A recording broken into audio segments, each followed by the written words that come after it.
Recommendation of the minutes of the Planning and Development Committee meeting. Want to get started.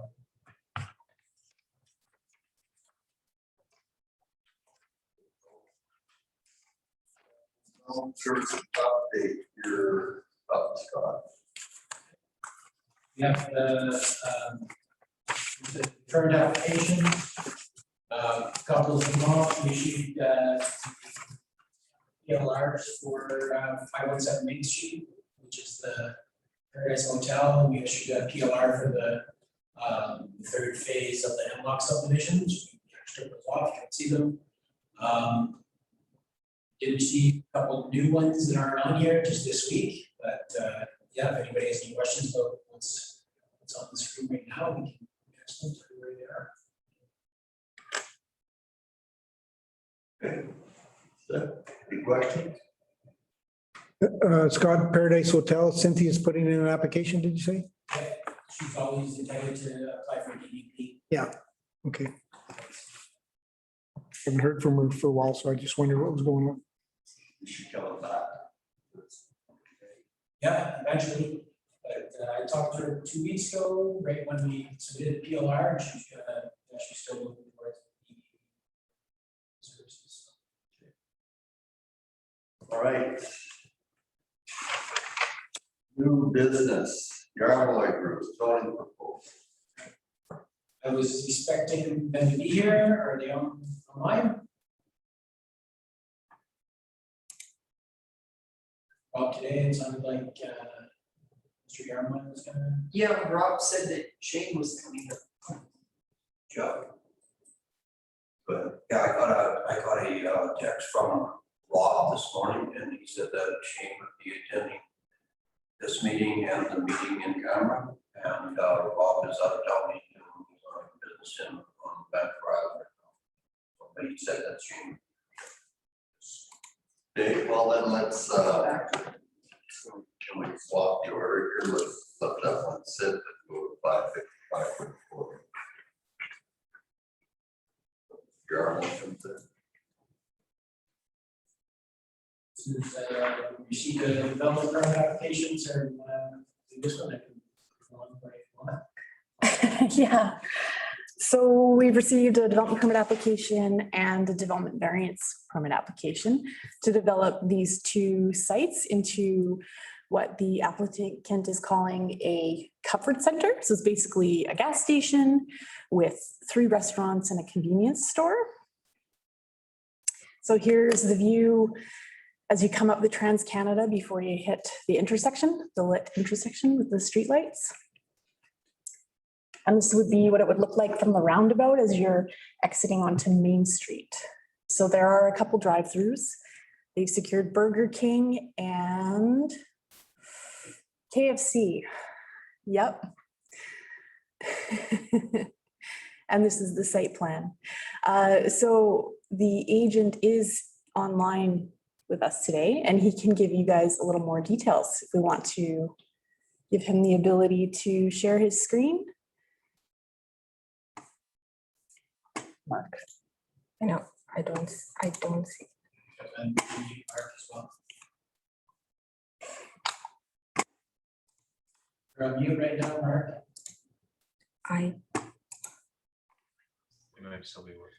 Yes, I'm here right now. I'm just trying to get my screen shared right now. Anyway, Host disable part.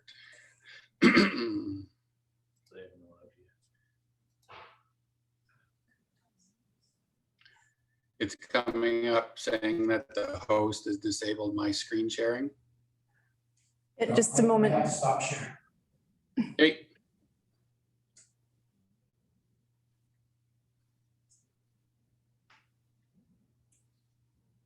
Technology, wonderful. yep. Lucky I'm not doing it.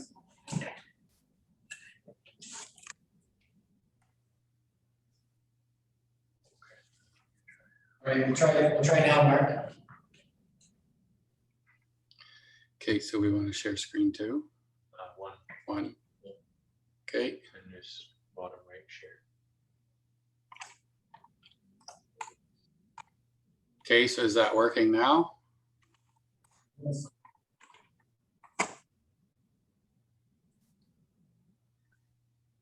Can everybody see the site plan? And Go fix this because it's dead.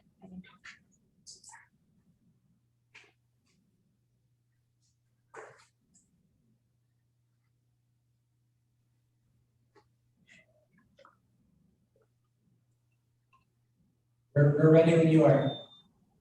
Okay, so basically this existing 7,000 square foot building was a power sports dealer before, and as was noted that they're converting it into more restaurants with a convenience store. There's going to be a Burger King, KFC.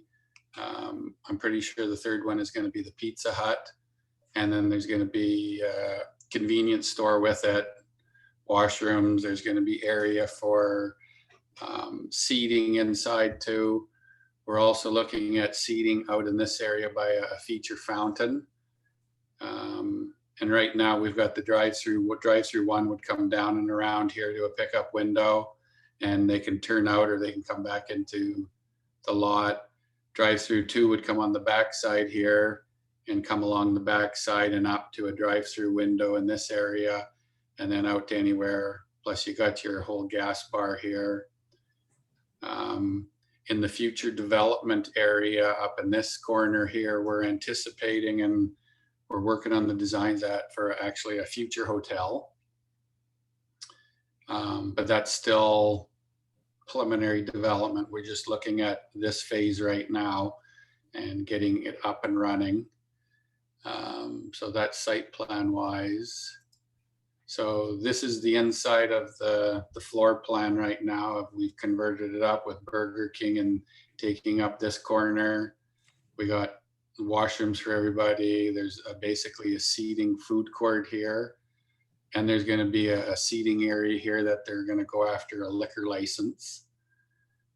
Convenience stores mainly in the middle part in here.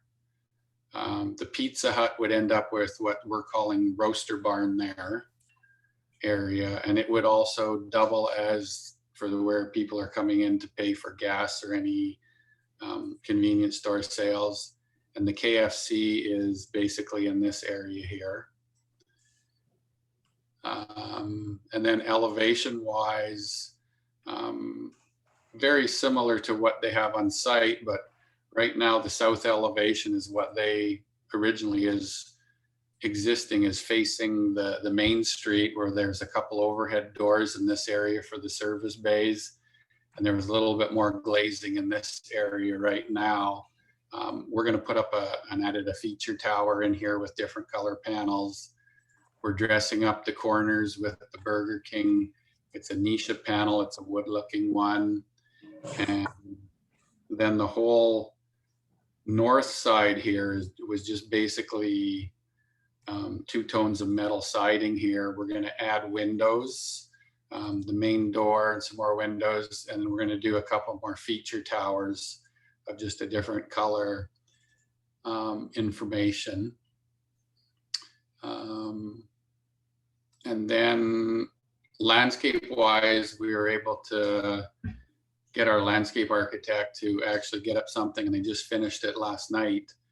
So this is the first concept we've come up with where there's lots of trees being added. Most of these ones are on public property here because our property line is actually back down in here. This dark line right here.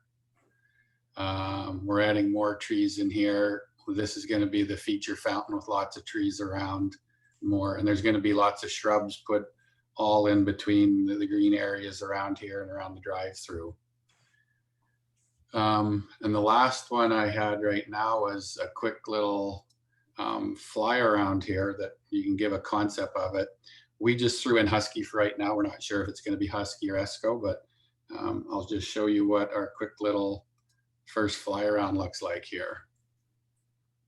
So this is the drive-through coming in from here. Out in here is Main Street area here. The highway's off to the background, but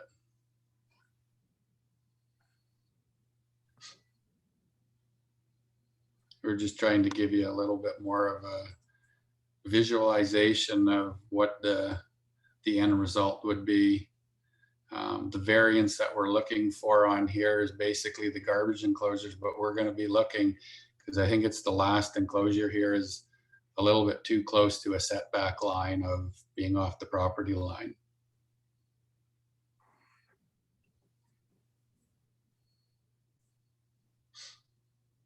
So, and this is the feature fountain area that had lots of more seating there.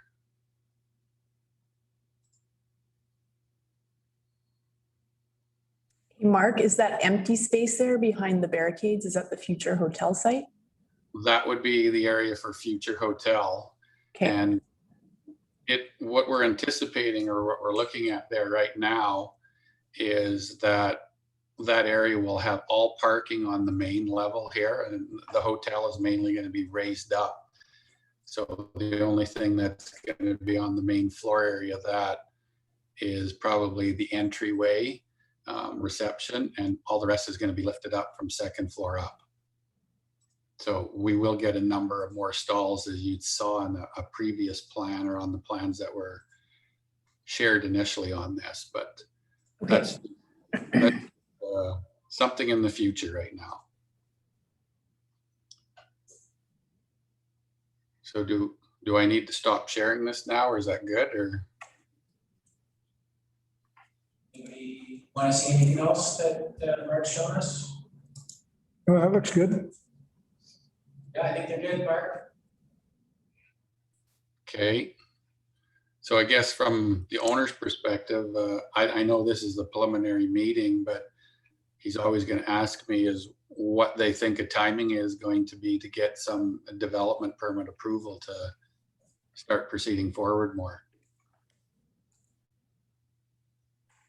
So right now, we're at the Planning and Development Committee meeting, so the committee's role is to offer advice to council on application received, and then also offer advice to people making applications.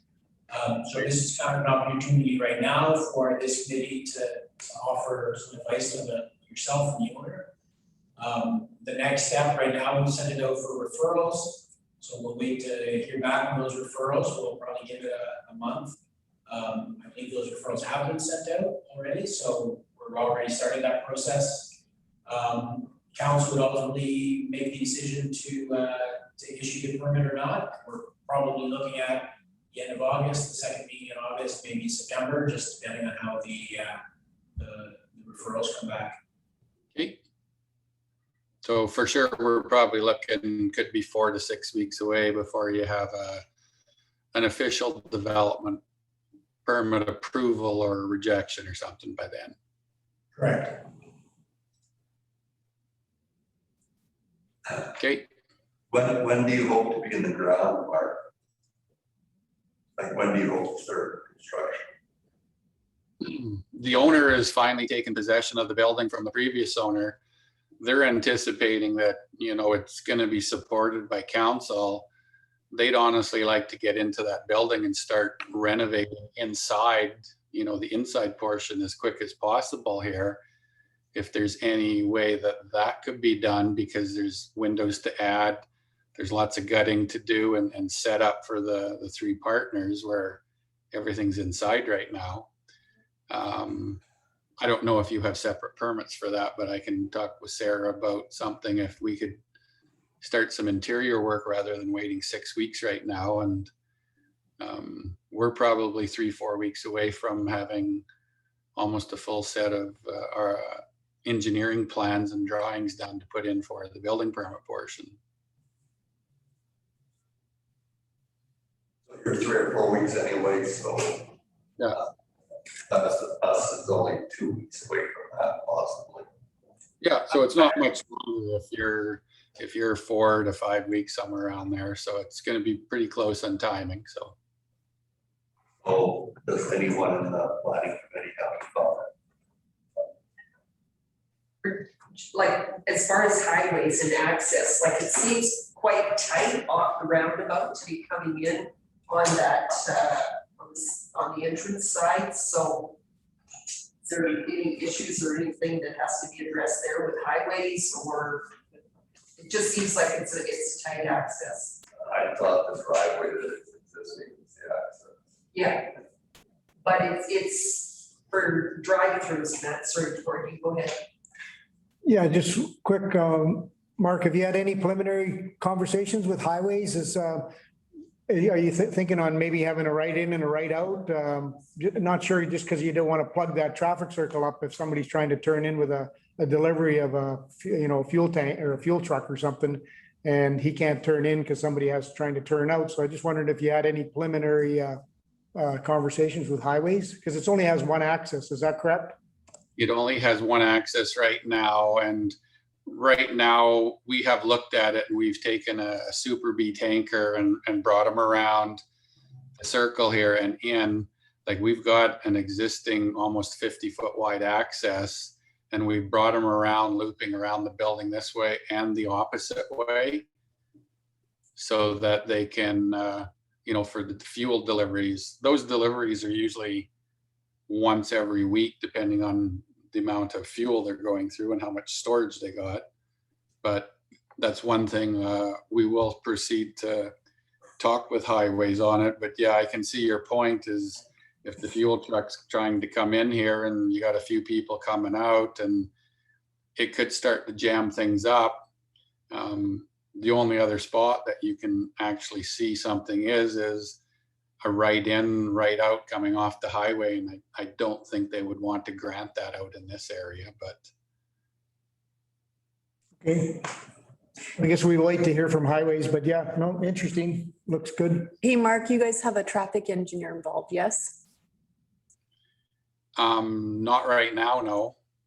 Okay. So for doing like a traffic impact study, Yeah.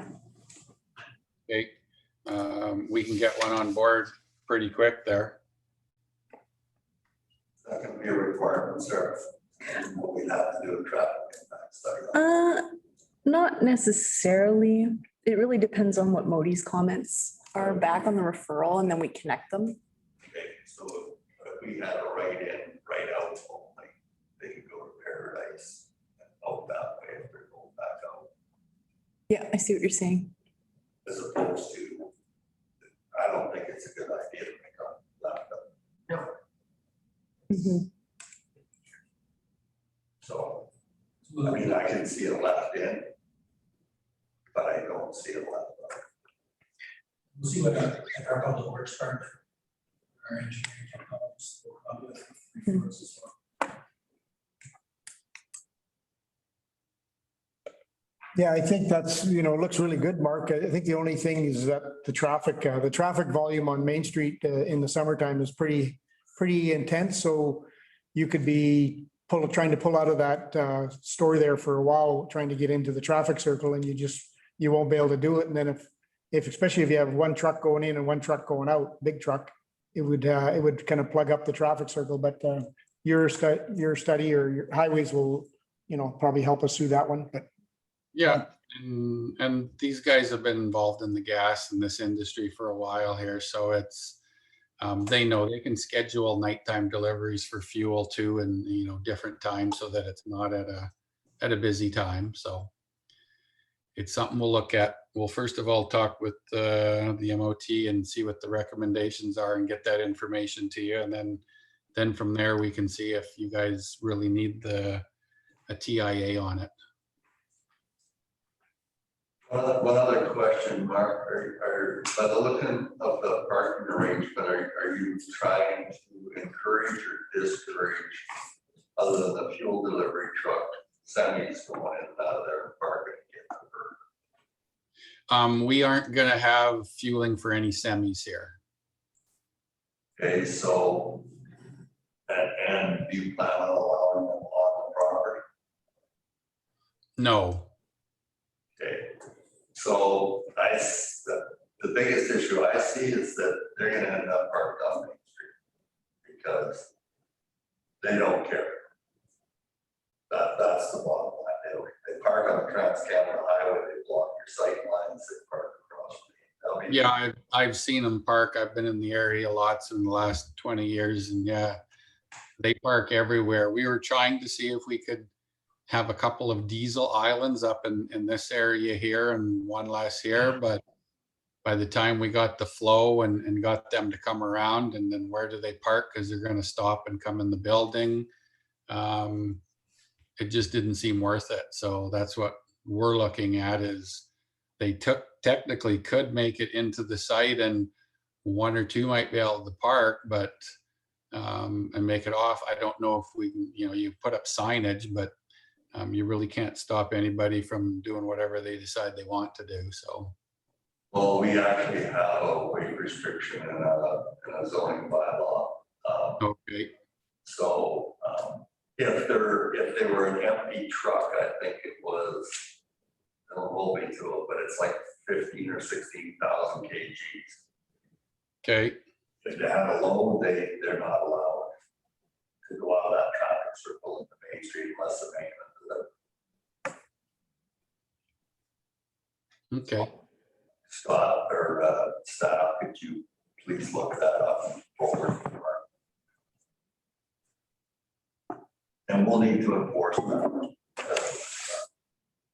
Other than that, it'll just be a call control. All right, any other comments?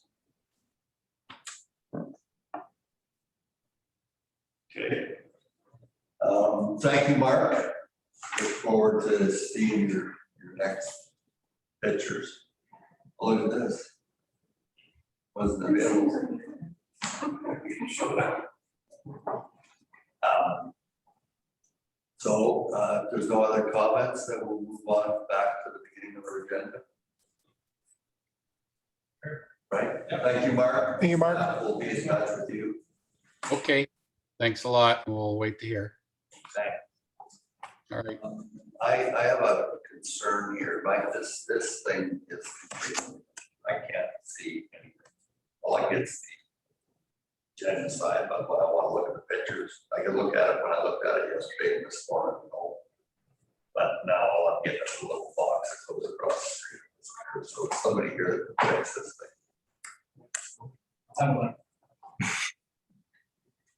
There's a techie guy. I restarted it. Right, so. Boy, that was a quick trip back.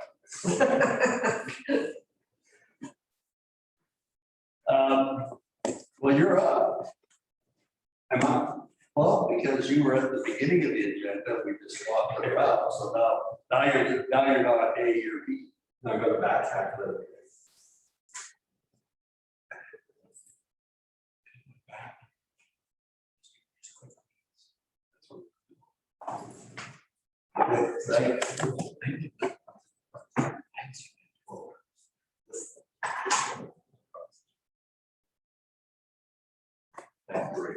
Hello. Oh boy, here I go with the mic in my hand. So my apologies for, where'd you get that? You just made that up, so we just identified the different properties, and we just left it. Okay, sounds good. And my apologies for not being prepared for today. I was on and then I was off and then I was on. I just finished a meeting with Shane Yarmaloy and Evan Parliament and was not anticipating that I was going to be here. And but I do have a little thumb drive with a PowerPoint, but I don't know if that's necessary or if we should go to that extent right now. The meeting, by the way, the meeting with Shane and Evan went extremely well. And we were looking at the big picture, the end goal of 26 acres in the middle of town. One of the first and initial steps in order to make this a productive piece of property and to look at its financial feasibility and development, I tried to take a hard look at what we could do with this property. So one of the things, it's too bad, can we do a PowerPoint? Sure. Easy? Who's doing it? Okay. I just threw some stuff on there.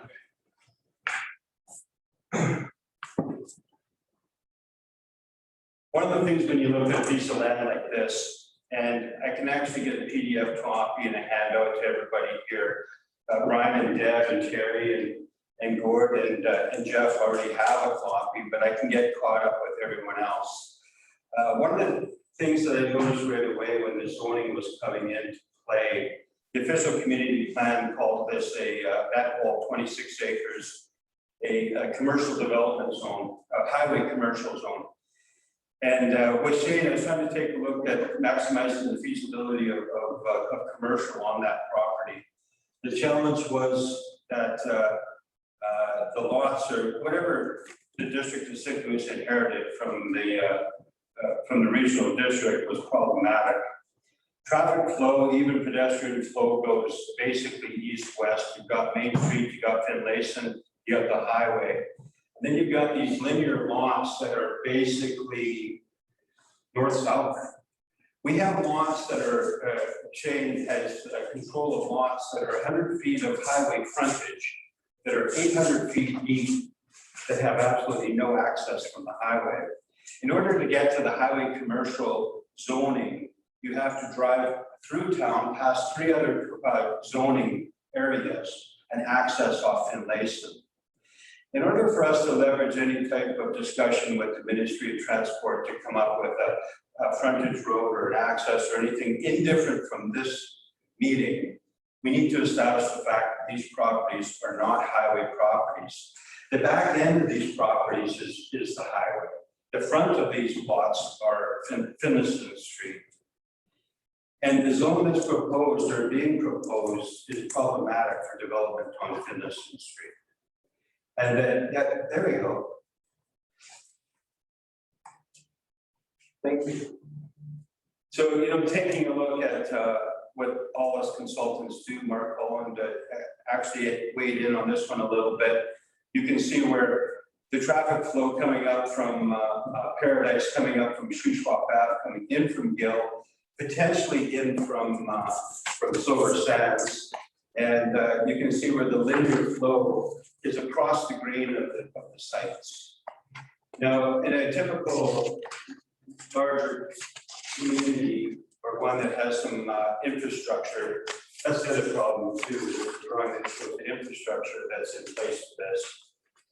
And if you should scroll through. We can just go to the next one. So the infrastructure, there's absolutely none for 26 acres. It's all along Finlayson Street. And in order to make that 26 acres worth and develop, you'd be looking, we'll be looking at incredible cost before you can get into out of the ground. The infrastructure itself is a different question. Taking this piece of property, and when we looked at the zoning and what I proposed, and I'll get a handout to you, was I took a look, Jeff suggested this comprehensive development zone. I took a look at that and used comprehensive development zone before. When you take a look and you break that in through highway commercial, and sort of a mixed use in the middle, mixed use commercial strata, maybe some commerce, an existing mixed use strata, some tourism in a public market, you can see that even with the zoning components, everything becomes basically east-west again and not north-south like the property lines are. So what we needed to establish, and then the green circles are, Shane's got an awful lot of property that we work with in Canmore, and we take a very strong interest in pedestrian corridors, e-bikes, and that type of thing. And there's no pedestrian corridor crossing. As a matter of fact, in Sycamoose, across Trans-Canada Highway, from district border to district border, there's only one pedestrian crossing. And that's at the traffic lights at 97. So there's a real disconnect with pedestrian crossings. And then so we started to take a look at that. Me walking around with my wrinkle-faced dog, we're always ending up stuck there at Silver Sands and realize that we've got to get across something. So I was directed by Shane to take a look at how do we maximize the efficiency of this, but more importantly, how do we fund any type of development on these properties? And the financial drivers today, they change of course, but the financial drivers today are number one, tourism accommodation. Needs to be, we have to take a look at that. Where do we park trailers and trucks and the things that are happening right now? Camping and RV sites and that type of thing. The proposed zone for this property doesn't address that at all. Finlayson Street, I'll be honest with you, getting a hotel built on the highway is a long ways away. We may never see, and hopefully we will, but we may never see this piece of property with access from the highway. We have to assume that that's not the case today. We have to fight to get to that, but right now, this is a Finlayson Street property. And the zoning has like a 6 meter setback, proposed 6 meter setback off of Finlayson Street. So we started to think that maybe there's a potential for, a mixed zone, two types of zones, but those get problematic because where do you draw the line? Don't subdivide. And although, if you take your 132 foot, which is a nice depth of a commercial strata lot, then you take a laneway between at 26 feet, and take another 132, you end up with about a 300 foot, which is a typical subdivision of properties for two commercials back to back with a lane. You still end up with about 500 feet of depth, which is an incredibly deep piece of property. You're talking Costco, a major hotel, huge convention center, and all of that can be on one piece of property. So the biggest problem is that we're trying to zone this particular land into the future. We're trying to zone it as a highway commercial with no access from the highway. And we're basically ignoring the fact that the financial drivers today in economic recovery at post-pandemic is not on the highway, but it's on Finlayson. So with Shane's advice, I ended up putting together what I thought was assembled a bit of a zoning that I handed out to people, and I think you got a copy, I seen a copy. And it's not meant to say this is exactly what we want to see. As a matter of fact, him and I fight a lot about the density and the floor area ratios and things like that. But we leave that up to you guys. You guys are the experts, and that's what you're here for. But the fact is that we need something that's workable, that we can finance, that we can get income right away off the property and off the lands. And I used a model of a Canmore with a discretionary use. I thought that the discretionary primary use is fine. It can be a highway commercial, you can have whatever you want. But within a discretionary use, it still gets controlled through the municipal authority. Because we're coming in with a piece of property and say, hey, for the next couple of years, we want it to be parking for boats and trailers, and we like to put in RV pads in one, or there's existing RV pads we want. It's a discretionary use where your planning committee, this group, and even through the council and through the engineering, you get a choice of saying, accepting or not. We don't have to go through a DP. We shouldn't have to go through a DP because we do not know what this property is going to look like. We need activity on this, some financial driving activity before there's any type of approval off of a highway access or a frontage road or anything like that. That's looking so far down the road. And believe me, we do. Most of the people in this room have seen from our office a 20-year plan, a 10-year plan, a 5-year plan, where it boils down to what's our plan today. We saw it as a great opportunity right now, today, to sort of step in and say, hey, here, as a landowner, here's what we'd like to see happen. Right now, you guys are in the slushy component of your rezoning. There's still an ability to do some adjustments. The big thing I wanted to remind everybody, and I did in our meeting the other day, our hamburger meeting, was that we own this document. consultants out of Vancouver and consultants here and there, here standing here, you know, other municipalities, zoning bylaws like Penticton's or Salmon Arms, or I don't care whose. It's all valuable information, but we own this document. It needs to be for Sycamores. 26 acres in the middle of town, that's a substantial amount. This is a real important piece of property. How we get to the end is by simple steps. You know, we've got to, like Mark Cullen said, we got to build that campfire in order to have a bonfire. We've got to take it like the one I used for last meeting. You know, how do you eat an elephant one bite at a time? The zoning is very important right now to get financial drivers happening immediate. Discretionary use is an extremely simple way to keep within your zoning structure and allow some economic drivers right away. And then still have some control over that. And then you don't have to have front yard setbacks. Your front yard setback is 6 meters. Well, the front yard is Finlayson. 6 meter setback. When this gets accessed from the highway, the economic drivers change right away. All of a sudden, the highway property becomes extremely valuable. But that's not what we have today.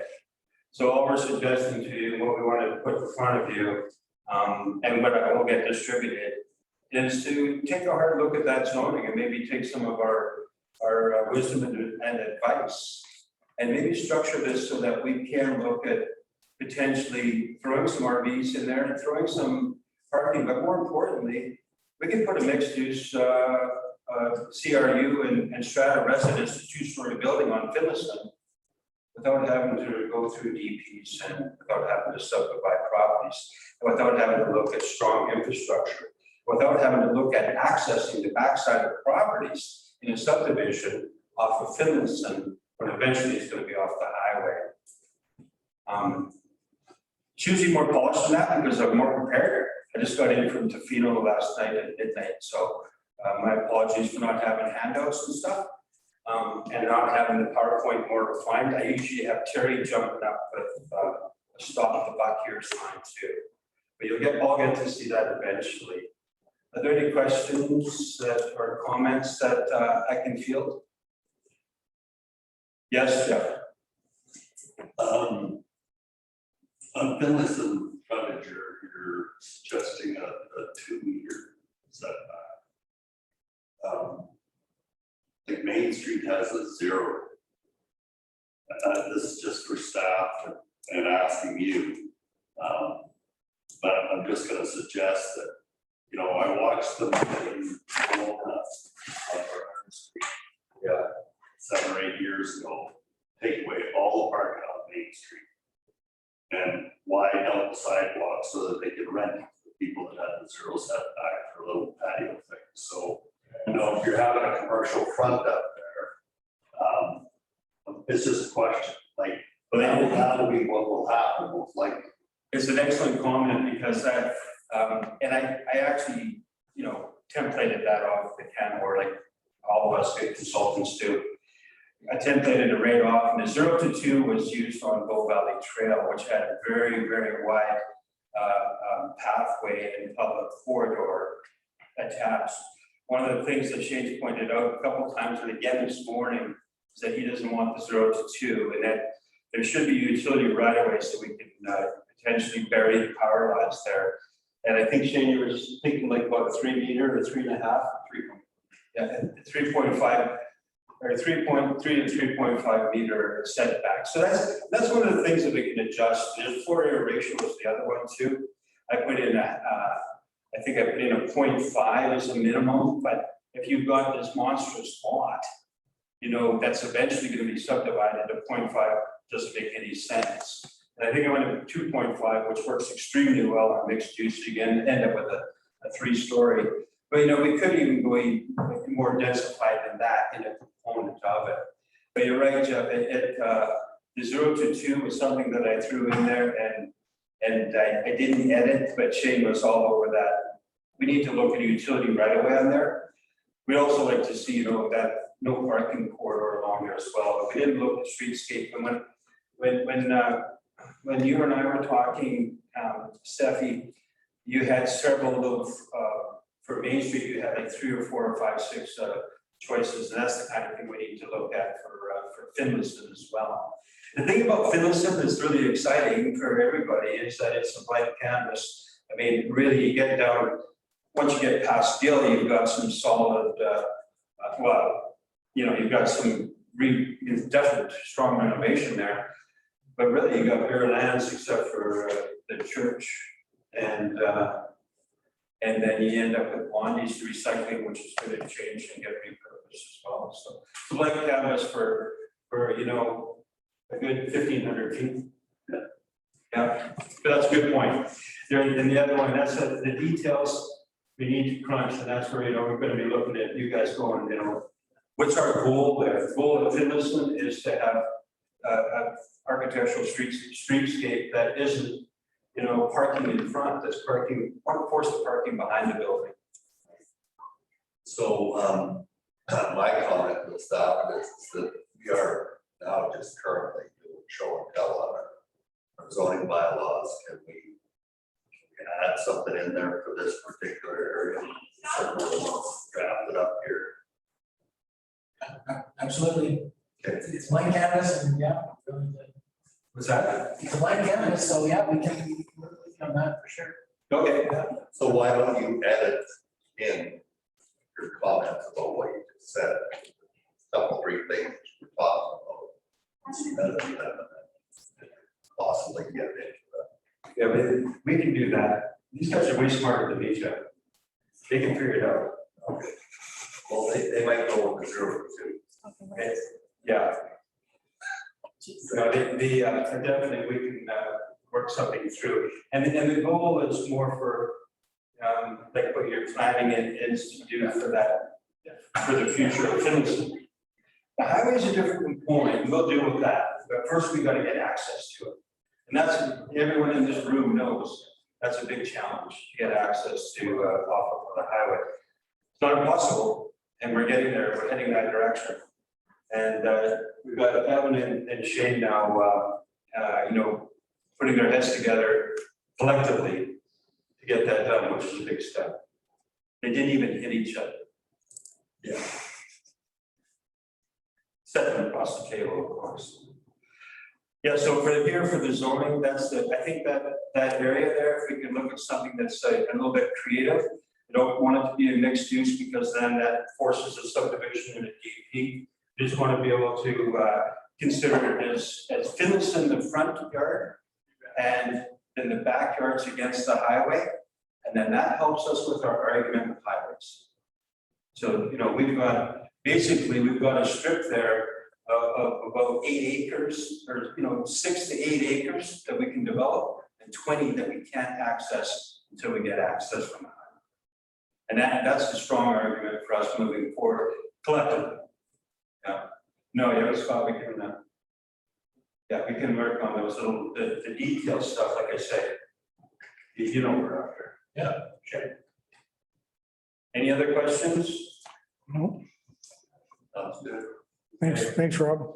Okay, thanks. Thanks, Shane. Sorry for being late. Okay, we can juggle it.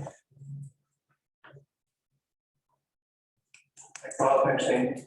Thank you. All right. C, 409 Market Street.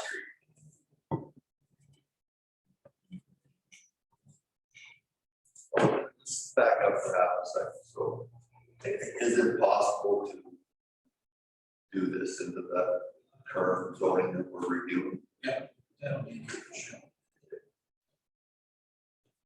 Good. All right, the planning and development committee recommends that the district decision approve variance. So is this a motion? Are you It's a asking recommendation. to approve it? This is our recommendation. It's your recommendation. So this DVP is going to the regular council meeting today. And this application is from Pamela McHugh on behalf of Douglas Funk. to vary the exterior side setback for a proposed single-family dwelling located at 409 Martin Street.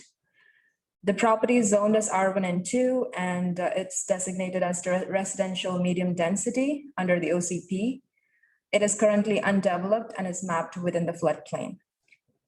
So the notifications to the property owners and tenants within 50 meters of the subject property was mailed on June 30th. And this application has been referred to internal departments for comments and concerns, and there are no objections or concerns from anyone. The applicant is requesting a 3-meter setback to the east side of the subject property towards Hemlock Crescent North. And the requested minor variance will allow the applicant to shift the single-family dwelling further to the west side of the property, giving extra room for additional parking and also easy access to the backyard from the west side of the property. So staff consider this variance to be reasonable and do not anticipate any negative impacts to operations or nearby land uses. These are the elevation drawings by the applicant showing the front, rear, exterior side, and the interior side elevation. The applicant is available online today to answer any questions from the committee. Well, the house across the street from that, it had the same application as mirrored across there, and the other, when the Hemlock Crescent, that was varied for all the houses along Hemlock Crescent. So I think it makes perfect sense to allow this variance, because then it's gonna match up along Martin Street. It doesn't make sense because all the rest of the houses are set back, but along Hemlock Crescent, it would line everything out nicely. So, and it should be looking at the last phase of that property as well to vary that one. But that's the end of the game. But yeah, I definitely agree with it. No, I agree 100% too. So yeah, no, right. I agree with staff. Right. Well, I guess that was easy. The planning and development committee recommends that the district of St. Louis Council approve the development area permit 21-182-DP. All in favor? So be it. Thanks, Dave and Pam.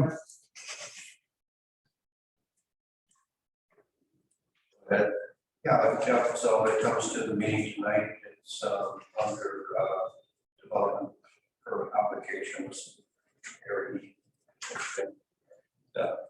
No, we've done a lot of variances. Usually it was a big blanket deal, so just catch it up. It's basically what's good. All right, if there's no further comments on that, D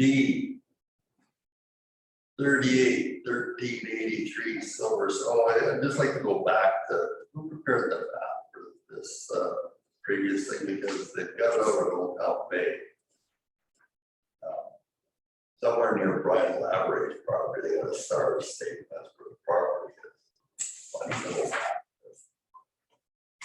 This map here, Attachment 2, map that shows the location of the property so for which application? for the one that we just did. Attachment 2 maps. Very first one shows the star is out at Old Town Road somewhere near Brian Lavery's property.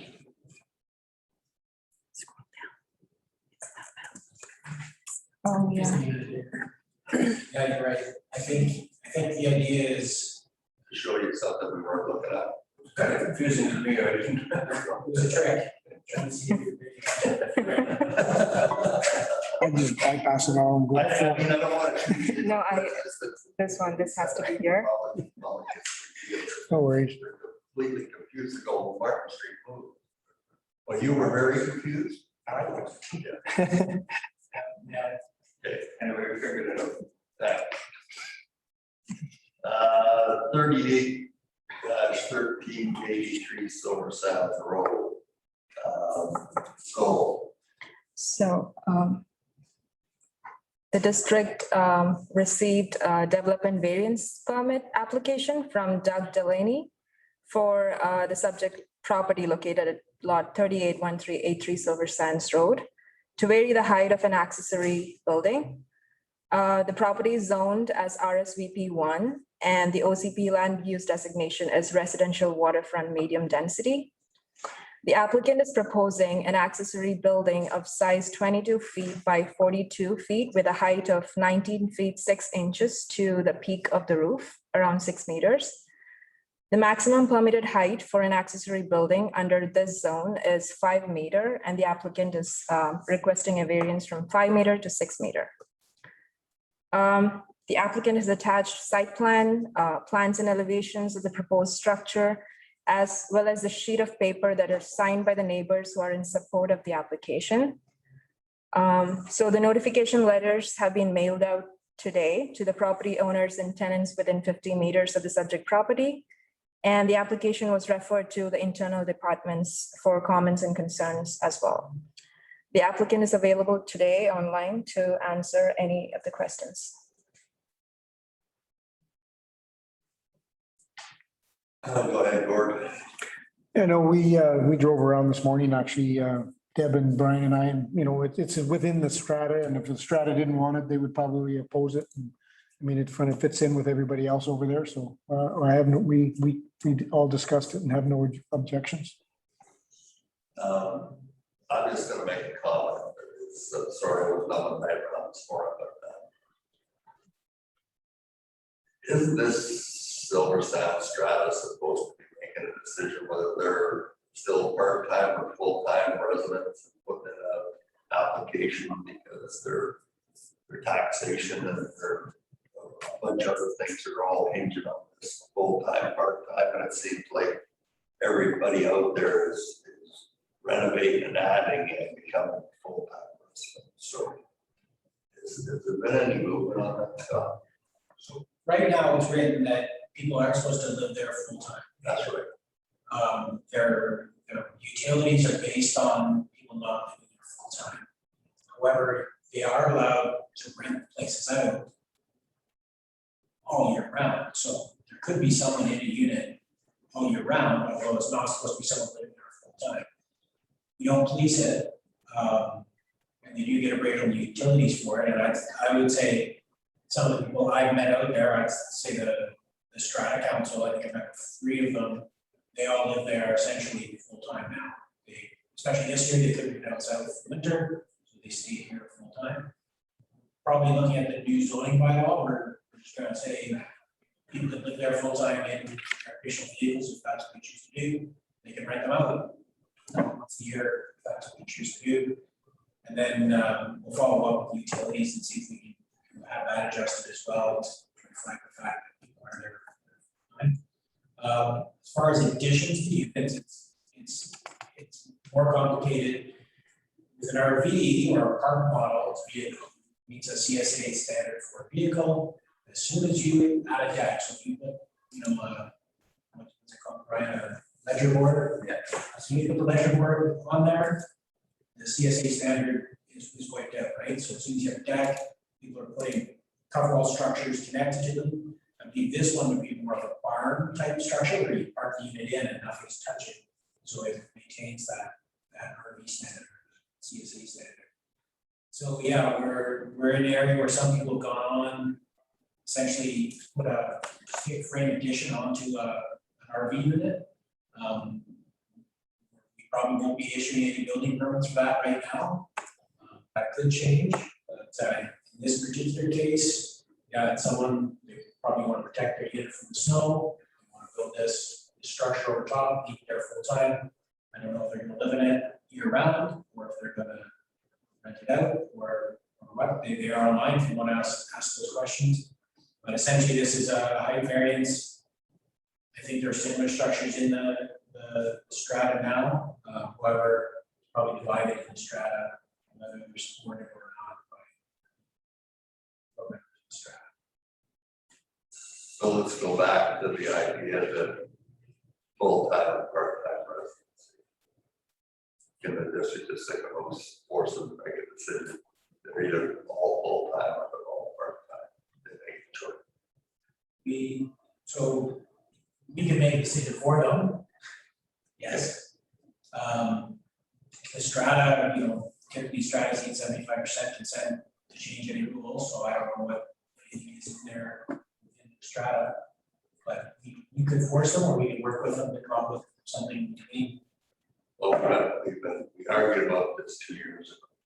Mhm. And I haven't heard anything more about it, and so I'm fine with if this guy wants whatever they want to do. So then Strata, they got no objections from the neighbors there. But I would recommend staff on this property that we actually start proceeding. Go ahead. Thanks to the chair and Scott's benefit here. I had a lot of conversation regarding this issue, and so the last 2 years, and there is a strong appetite for full-time. Yeah. So if you can work towards that goal, it's good. I think it does.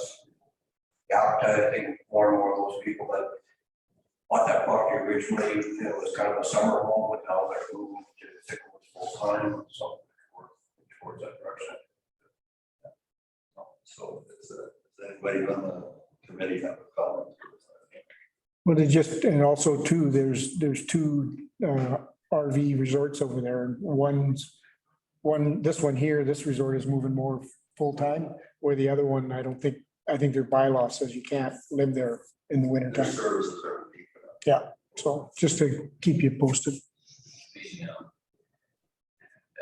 Does it not make sense to, if you're doing the zoning anyway, just like what Scott said, when you're doing that, just change it at that point if there's a appetite to it, like just, but yeah, it's I think that as far as the structure, there'll be more and more, coming in, there'll be more and more people looking for variances, because a lot of times you need that height to get the RVs underneath there, so. But yeah, I wouldn't see any problem with what they're applying for, is the variance, right? So, Well, also they're both. Just go, Airbnb, but long term. So, yeah, we can do something with their zoning, but I want to trust that. I mean, I assume we have set of issue with the current With the new zoning bylaw, you don't necessarily have to notify each individual property owner like you would on a one-off zoning. Right now, the zone as it's written, allow like the one that we'll be getting tomorrow, allows for full-time residents. Okay. So that's already works. Great, thank you. Sir, you had your step. Somebody else. Sorry. You're just thinking, stretching. Gord, you're good? I'm good, thanks. All right, so you're not asking us for recommendation about this type for council, right? Right, it'll likely go to the next council meeting. Okay. So you just make a note, so we'll have to come back here. Wonder said he had no problem. Doug Delaney's on the line, if you had a question. Yeah, go ahead, Doug. We're not sure what happened. So this is the Planning Development Committee, and they're basically giving the advice to council that there's no objections from the Planning and Development Committee. So Oh, awesome. Thank you. in 2 weeks' time, we'll bring this to the council meeting, and the council can make a decision. Okay. Okay. We'll look forward to hearing from council in 2 weeks. Okay. Thank you, guys. Thank you. Right, so we can just make a footnote that the Planning and Development Committee recommends that this be approved. We'll include that in the consultations on the little box. Right, super. Next, 1209 Shuswap Avenue, Trevor Shevsky. Did I get that right? Yeah, so I invited Trevor. I don't think he's online. If you're online, Trevor, you can put your hand up and we can see you. So this is the application, I believe you saw it a month ago, 1209 Shuswap. You can see the Brothers Pub, just to the right of it, and it fronts on Shuswap. There's a single family dwelling at the front of the property, it's zoned C1. Here's the view if you're standing on the sidewalk looking across the distillery parking lot. You can see the fence that the distillery put across it, the metal fence. Trevor's indicated he wants to continue that metal fence, so it would continue to the property line. He did provide an additional drawing, kind of showing what he wants to do, the existing home at the front, and then he's proposing that new garage at the back of the property and a gravel pad for storage. There's an existing hedge in the front that would like to satisfy the vegetative buffer that the zone requires. So really, this is mainly about the form and character of the building, I suppose. Provided this drawing, the building, so you'd be looking at the side of it. So from Main Street, you'd be looking across that metal fence, and then you'd see the side of the once style building. He's proposing charcoal colored building, white black finishes on it. Yeah, and this is what we got from him. Last meeting, the committee asked for us to bring it back to the committee. As far as form and character of the building, I don't think it provides much character for the Main Street. As far as our development permit area goes, we're still working with Trevor and getting some information. One issue is the back of the property, so Brothers is right on the property line. So the fire separation could be an issue. Trevor's indicated he'd like to apply for a variance, which is 2 meters. 2 meters might not be enough for the separation because you have people in the building and it's a public assembly involving alcohol, very high risk. A metal building, you think it's a non-combustible building, it isn't. If you store fuel in there, if you store vehicles in there. So yeah, we'll work with him on that separation, that 2 meter separation. He's indicated it's not fair that Brothers is able to build the property line and it affects the use of his property, but yeah, unless we have a really good solution, yeah, we're working with the fire department and with the building inspector now to determine what you could do there back to the property, but he has indicated he'd like to apply for a variance to the setback. Yeah, I guess this is an opportunity for this committee to give further advice to Trevor before we bring it to council. I know a bit more about what's going on the lot next door at the distillery. They're going to be asking for a variance for that lot line as well. So they'll be. Can you say that again? Sorry. Did you hear that? Sorry. Yeah, there's another application that wasn't complete in time to bring here, but the distillery will be doing an addition. Yeah, if you go back to that shot from Main Street, Scott. Well, here's, you can see the. Right, sure. That works. So they're going to be expanding this building. It was designed to be expanded this way. So they're going to do that. And they're looking at asking for variance to this lot line. So this will come out to about roughly here-ish, because this will be their main access into their storage area. So there'll be big bay doors. This will all be cold storage. The distillery. Yeah. Distillery, yeah. Yeah. Okay, so now that information. Because that is just the plots that I got on that's all. They're cheap and very good. Good on the front.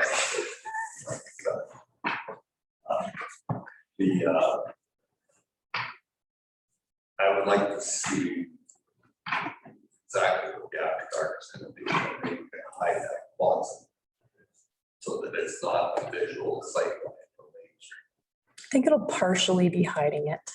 Partially. Yeah, and the distillery already plans to finish their fencing. There were some trees that had to be removed along the lot line there. It had to come down, and so those have come down now. And then they'll be going along, and their frontage on Main Street, that will all be metal like that too. And then their landscaping around it will be, he's doing this whole like edible orchard type garden that he's already started. You guys will be familiar with it. And so that'll continue across. And then all I'm saying is that he's wide in the building, like Yeah, that. on one side. So a portion of it is going to hide a good chunk of that one at the back. But if they're both getting variances to the lot line, there might be, yeah, there could be issues. Before I made a decision about the quality of that. What that. Sure. Yeah, he was hoping to have architectural drawings to us for next week. We'll see. Yeah.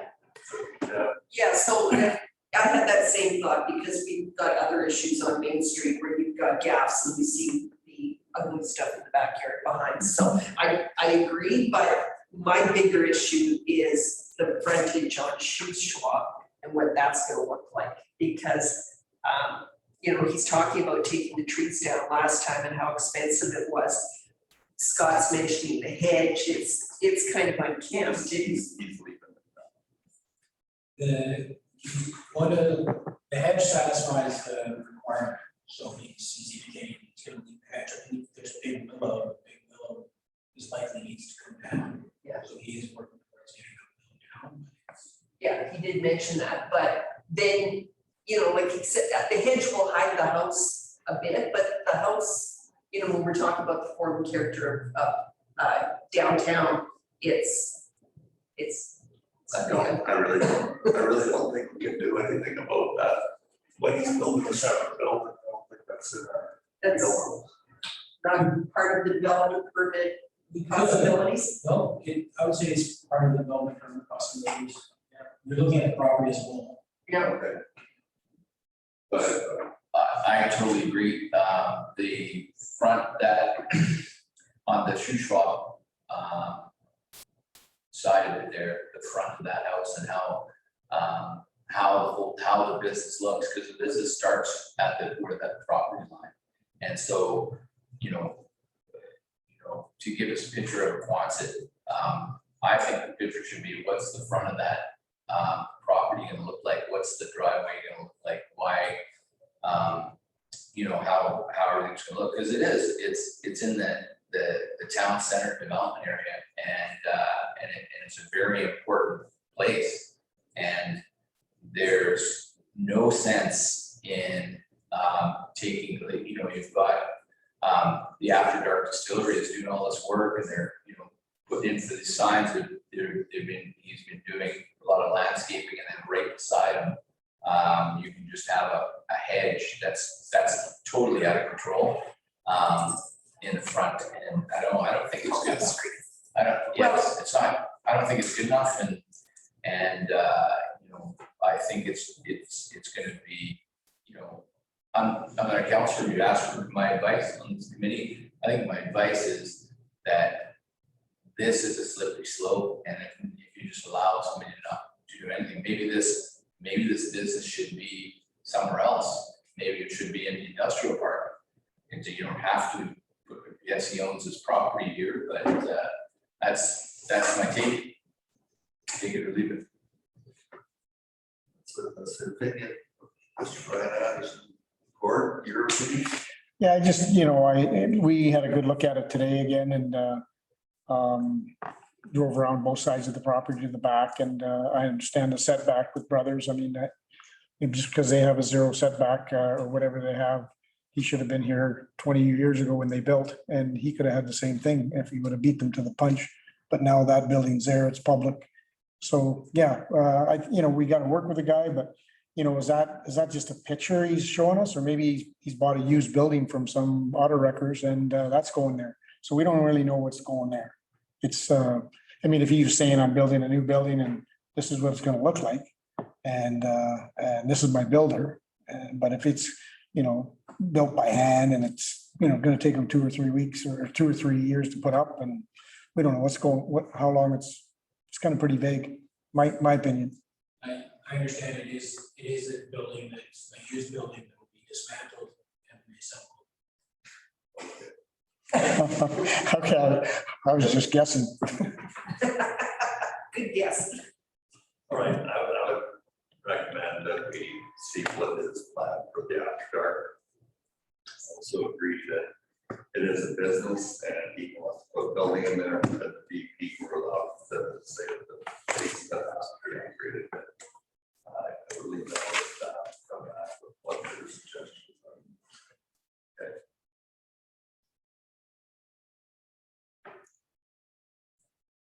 Any other comments? All right, moving on. Untitled subdivision. I heard from Todd. I told him it was on. So, what do we got here? He's got like half an hour.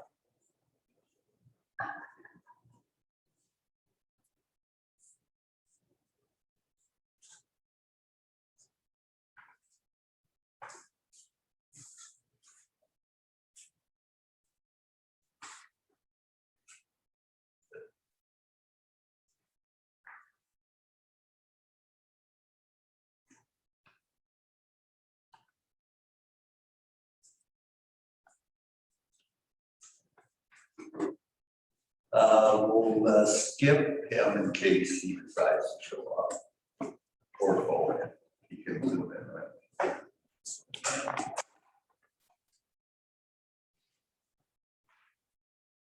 Okay, Jeff.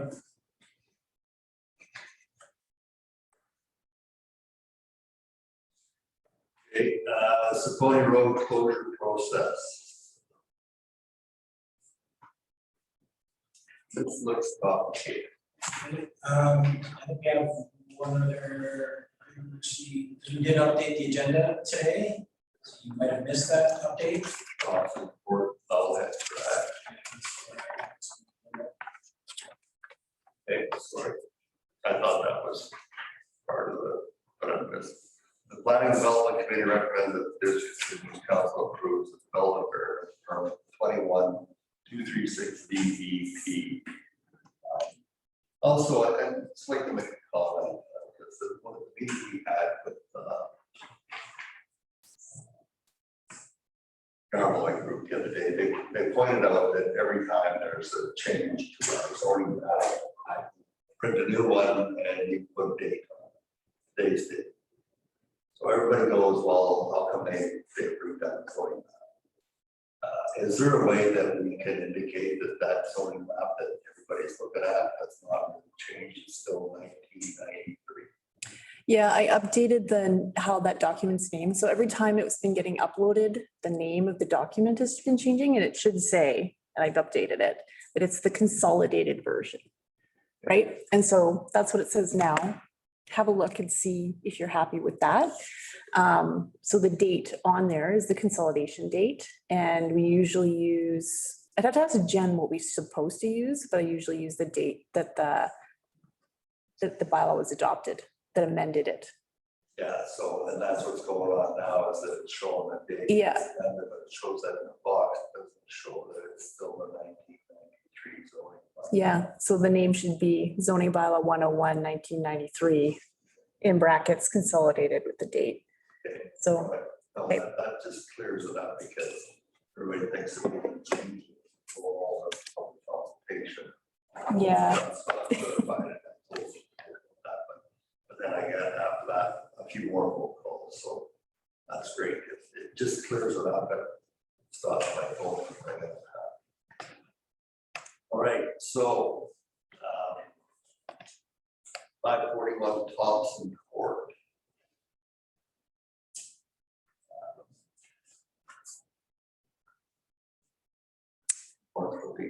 all right. So this is an application for Owlhead Garage.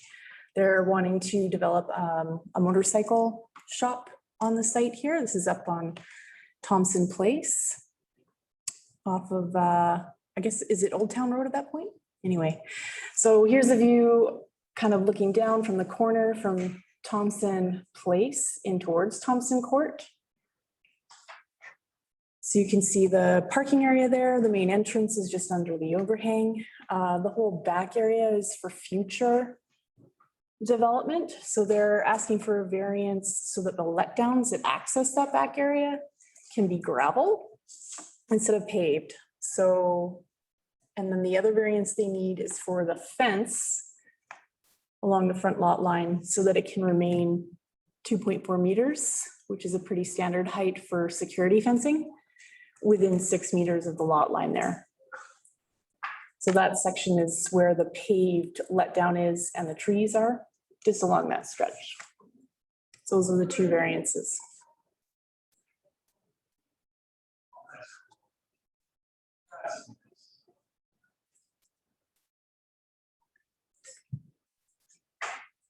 Any comments? I think it looks good. You know, I don't know about the gravel, the variance on the gravel. I mean, we did do the variance for Walmart, the Walmart people. We did one for. Yeah. Theirs was a little different though. The letdowns are still paved, so they're not dragging gravel out onto the main road. So the idea here is that they're not really accessing that back area right now. So there isn't going to be gravel tracked onto the road is the idea. Nope. Good work. Looks good. Looks like a great place to put a business like that.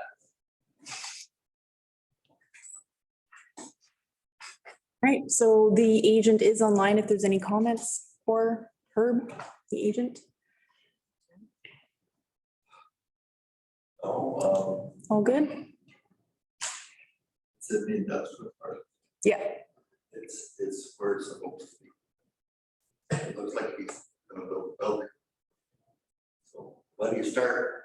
And fences. You need to have a fence high enough to keep people out. Herb, have any comments? Herb, have any comments? Herb, do you have any comments? No, we'd want to start the fence maybe as soon as possible, but want to carry forward. All right. And is this council gonna make the recommendation? Yes. Okay, so planning and development committee is gonna recommend that this be approved by council. All right. Thanks, Herb. Thank you. Now. This one goes back a couple council meetings. We got an application or a consideration to council on an access agreement and servicing agreement. At that time, it was recommended that the application be brought to the planning and development committee. And it was looked at that there's the road, it's a point road. It's a public road at this time. There's only one property that is served directly by it. However, there is another property that's next door to it. At that time, the committee council recommended the staff look at raising titles to that road and then offering the road to the owners of that lot, several months on the road. So I just did just took a quote out of the memo. District 6 can close the road that only serves the families and raise title to it.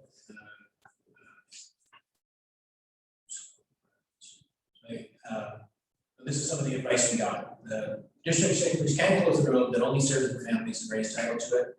And with the consent of the province, then proceed to transfer title to the closed road to families. Fair market values will be required unless you publish notice of assistance to the three owners of that property under section 24 of the charter. If any of the three families are running a business at the property, then you'd also need a partner agreement. So it is possible to close the road, you do it by bylaw, Ministry of Transportation Infrastructure, approve that bylaw. Typically, fair market value sought. In some cases, you offer it publicly, you just create a existing title, you want to buy it. You can offer it to someone exclusively. However, you have to say what the compensation is, and it should be fair market value. It's a community asset, you can't just give it away. And then there is no business, so there really wouldn't need to be a partnering agreement. But it is possible. I don't don't believe council has given staff the direction to start down this road officially. There is a property next door, so when they were doing construction many years ago, they actually did work within the roadway. Probably contrary to our bylaw, our traffic bylaw, which you're not allowed to damage a roadway, they damaged it. That company's business, there's a when it's receiverships, the receiver is now the mortgage holder. They're, they're the owner of the property. There was a question, could we go back and get compensation for that damaged road? It's probably unlikely we'd ever get any compensation because the person who did the damage, a corporation who did the damage no longer exists. But yeah, it is possible. You're looking at incurring some costs from the district. We want to turn that over to the owners. It's going to take a surveyor, a registration land title, probably $7,000 and $10,000 to keep that legal process. And then there's the issue of the compensation. So it's really just information for this committee. This committee wants to give advice to council or give advice to the property owners that keep asking. Property owners, I exchanged some messages recently with them. They're looking to find out what's happening. I don't know if have they received the water connections, the water to the construction. They have, so they do have water to the building right now. Number of options. Well, you mentioned that, I think at the last meeting, or maybe it was that there was somebody looking at that property next door and doing the development, and they might be looking at access through there. Is there any movement on that front? Is there a time frame? Or that was, they were in the shop? I haven't been in touch with them personally. So Bushel, you have some update? Yeah, I had a call just not even a week ago from their CFO looking for information on the waterfront, and I directed them to you. But, and I already gave them your number earlier. And yeah, they're still pursuing working with a mortgage holder in Toronto, and they're still pursuing a hotel on that, or 33 units on there, similar to what was proposed by the mortgage holder. And I guess it's no secret, it's base camp hotels. So that was just a week ago, so week and a half ago. So if they're gonna need it for access,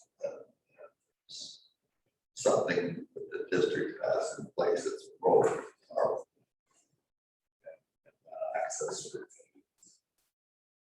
We could never sell that point in time. Cool. But as far as I know, people haven't said on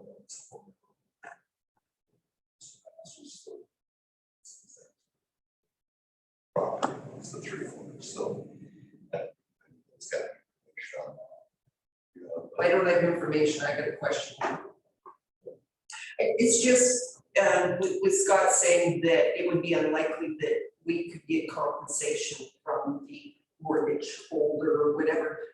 I guess I'm curious, why is that? They took over the property, they would assume whatever liabilities to it. They like, and especially if they're looking at maybe wanting access through that road, basically hit them with the cost of fixing the road. But Yeah, good point, Deb. Yeah, they would assume any liabilities as well, but the other hand too is if they do want access, maybe, and they're going to have to be doing a lot of blasting and leveling themselves. So maybe like we talked with the owners about blasting the knoll off and making it all level, and maybe they're open to that too. Yeah.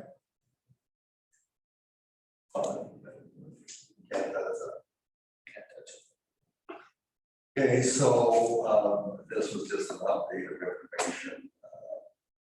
I don't think right now is the time to proceed with, but I wouldn't mind having a chat with Mark.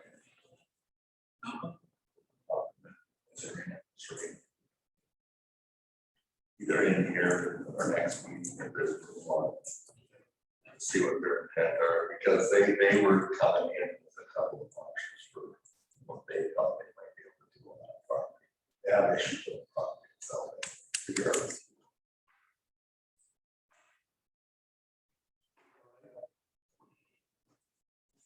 Next, All right. short-term rental engagement. All right.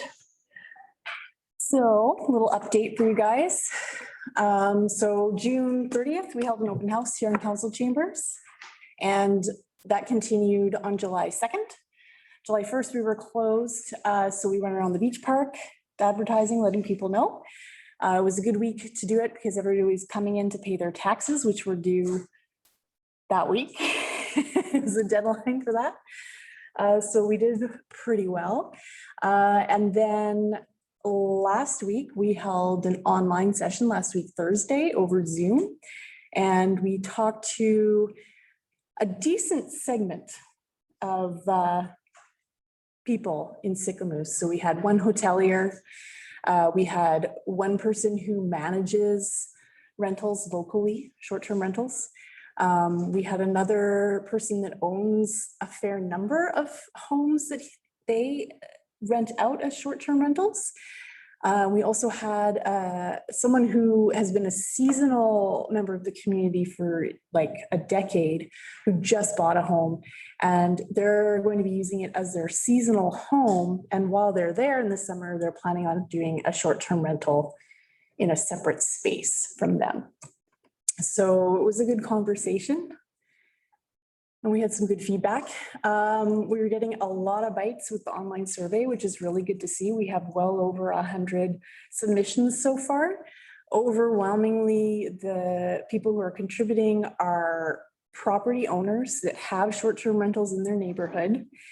And the general sentiment is there's a lot of concern about it. This is a word cloud generated from the question and the survey.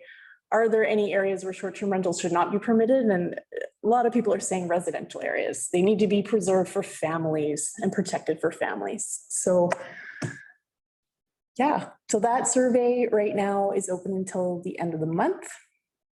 And yeah, we're getting a lot of responses. We're getting a number daily, so.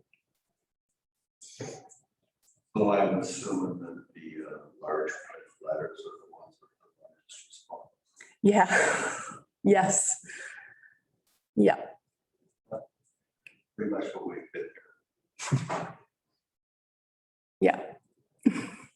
So the next steps. So next steps, yeah, we're waiting for that to close. We'll have some general regulations as part of the zoning bylaw. I don't think we're showing them off just yet. We do still have our housing needs assessment being prepared, and they're doing some looking into whether or not the fact that we're a tourist-driven community is impacting our housing stock at all. But that won't be available till the end of the year. So, but yeah, we'll wait until the survey closes and we'll report back to council with the results and go from there. We did have the draft regulations as part of the application package. Yeah.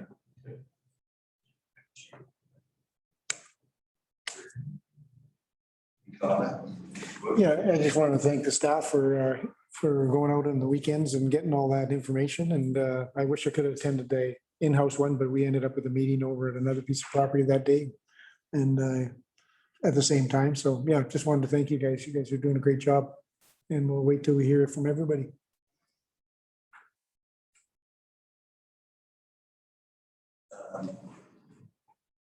Okay, so any comments on it? Anybody notice anything in the attachments? Short-term rental ones. obviously we're seeing all the different angles on how different communities have approached it and such, so. So You're not gonna make everybody happy. you can't, yeah. And it's not. There's gonna be a lot of people. But there'll be some people very happy. So that's good. Yeah, no, I agree. It's not going to be easy. It never is, and I think in any community. And yeah, Melinda got a really good start at it. We put together lots of comments for her, and she's included lots of the stuff in there. So yeah, it's coming along. Mhm. Good start. A lot of good stuff to work with. So other than this meeting, which is public, has there been any sharing of this intentionally? The hotels? Yeah, so they were all directly invited to that Zoom session as well as the open houses. So George from Joe Schmucks came, and I spoke to the lady from Paradise. She came into the open house, and I also spoke to the lady from the Cedars just over here. So yeah, very kind of a range of comments. And Best Western. Yeah, I think his name is Pankaj, is that how you say it? Yeah, he said he was going to come to the Zoom, but we didn't see him, so. Yeah, good point. Because he's talking about building 40 units there. That could be hotel, short-term rental. So it'd be good for them to really engage. Bankish, Yeah. I think that's supposed to be long term. 4 units. Yeah, partially employee housing and the rest is meant to be long-term rentals. Yeah. Yeah. Should be. Yeah, but it was an interesting comment from Joe Schmucks that he has issues bringing in staff because they can't find housing locally, especially staff that have families. So. Interesting comment from one of the commercial hoteliers who has families that have been displaced by short-term rentals. Residential area, and are now in hotel because they've been displaced by short-term rentals. The house that usually. Yeah. So they're all saying they're full. They're full year round is what they're all saying. They don't feel like it's impacting their business, but what they are noticing is that families are living in their hotel because they can't find housing. Or it's affecting their ability to bring in skilled workers, like chefs. And I know Yeah. that because I moved a good little trailer for a guy because he was living in a hotel. This guy could afford it. Good trailer. It's cheaper to pay a camper.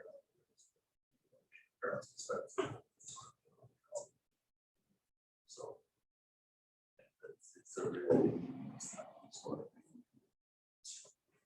working that is gonna help our community. It's like, got restaurants coming to town, we have another new business, we have camp by employees.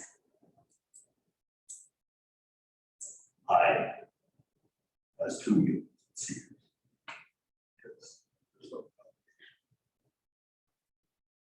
This feeds into that housing strategy as well.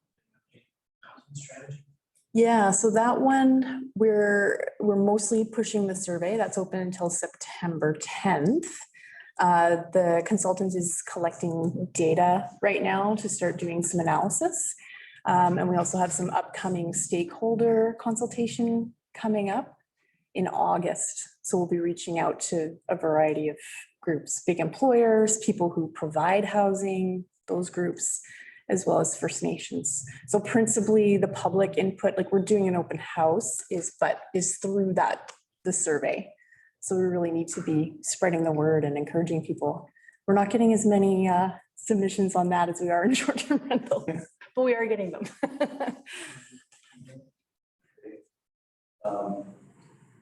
I just want to comment on looks like a new toy we have there. It's supposed to be,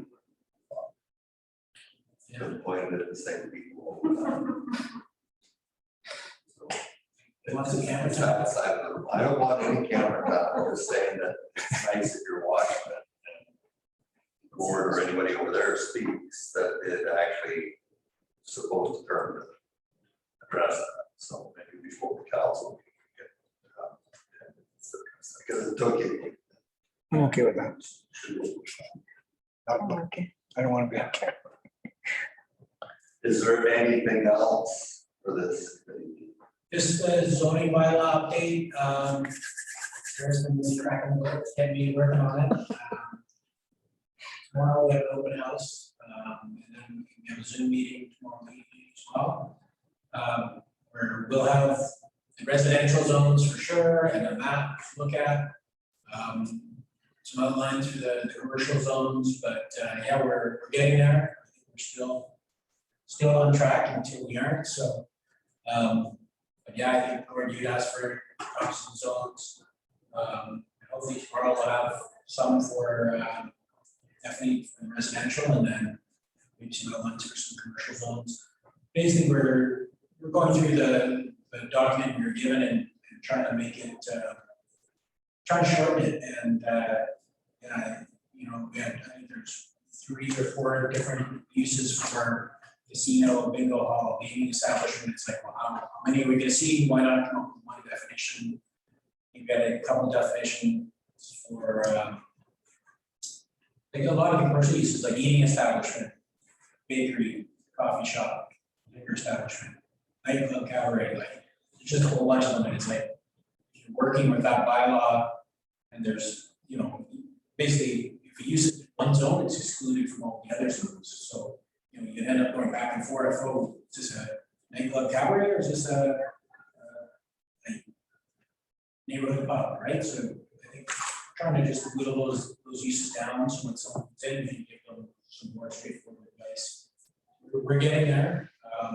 Yeah, we're on track to have our open house tomorrow, and we're on track for the first and second meeting in August. Sarah's gonna look into that, so. I'll hold you to it too. All right. So those draft zones for the residential zones are all going on the website today, as well as an updated draft map that's going on there. And then we're going to be doing the notification to everybody who wanted to be notified by email in November. We'll be sending out an email to everyone to let them know that that's all there. Today as well. Or that we get into every single commercial. They send that. You get their input before we finalize this. I realize this is first and second reading, but if there's any change. That this is Thank you. 5 years now, so. I agree. Short it up, but I did have a long conversation. Coach, kind of looked at his, it was something that Mark Hall had mentioned, but I didn't see it in that whole thing. They did it just kind of that was just basically sort of had everything in there that you would consider parallel that. Maybe the comment that you're making about this or that. Discretion. Yeah, I'm not familiar with like the discretionary, like as a tool. I'd have to look into that. Could be an Alberta term. It's, I used to do some stuff in Alberta, but she's still on. It'd be interesting because you can have it there and then they know that discretionary has to come back to town. But like what he was suggesting was is that you don't need a DP. Yeah. Right. Which is, you know, on some properties that's either a good thing or bad, but go ahead. Oh, sorry. I think the flexibility of that is really good. If there's somebody, a developer that wants to come in and looks at that and says, and looks at the uses and says, well, what I want to do is one of those things. But it's a broader scope, but then when that developer goes to council, you know, the council can decide, oh yeah, okay, that was not what we intended, but things have changed now. And maybe that would be a really good thing for the So I think it adds flexibility, but as far as that property there, I think go for access to the highway first before you start changing a bunch of, that's just my opinion is with the MOT, try and get that access to Silverstone. We started that 3 years ago. You tell me, but I just think that if that is imminent, which it sounds like it is, those negotiations, get the access and then, see if they can get that with help from the Army Light Crews, or they get a bunch of concessions. Well, the idea is that you're applying for it and then OTI, it's always a 1 or 2 year thing. It really was doable until the Army purchased that property was needed to do it. So it's a possibility now. There's been conversation, but we started talking about that when we first saw the bridge. Was that out there 6 years ago? Like 3 weeks after we got one.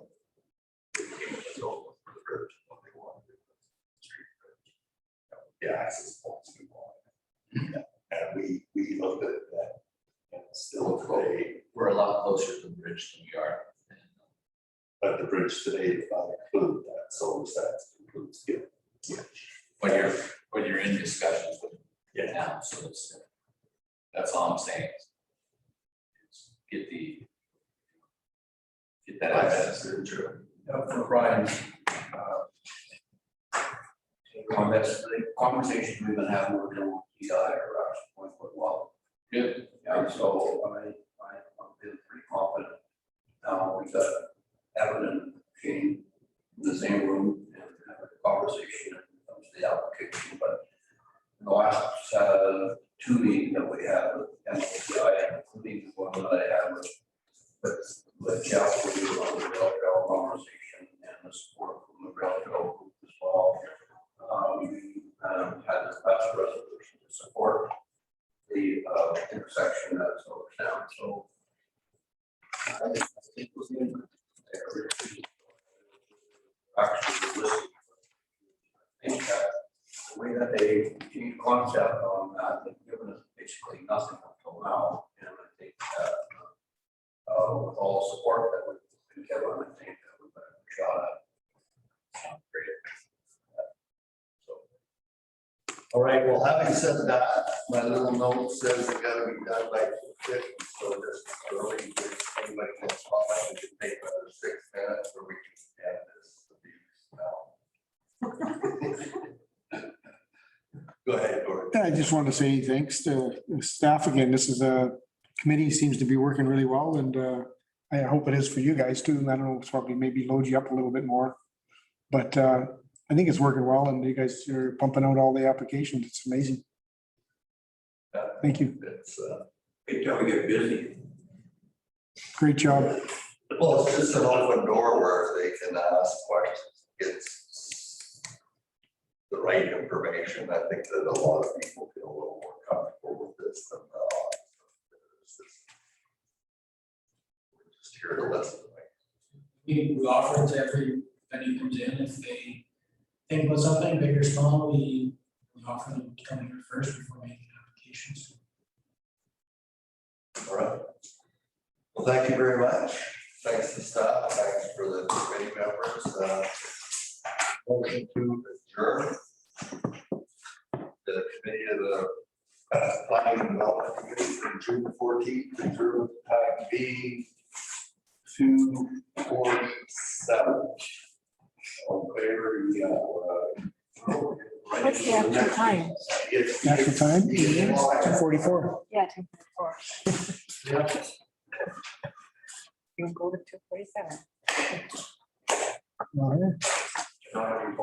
No, good work. Thank you. Thank you. Gotta get over your place. Sarah, head out. So that's, I can, how many pages that residential? Could I print that off, or is it a whole bunch, so many pages I should get you guys to print? Oh, Would you mind? yeah. In the back? Pretty one. I have them and I draw Southeast. a little bit, I'm gonna draw it more. probably, which is fine. Make one of those persons. I can come there. No, me too. Stop the recording. Thank you very much.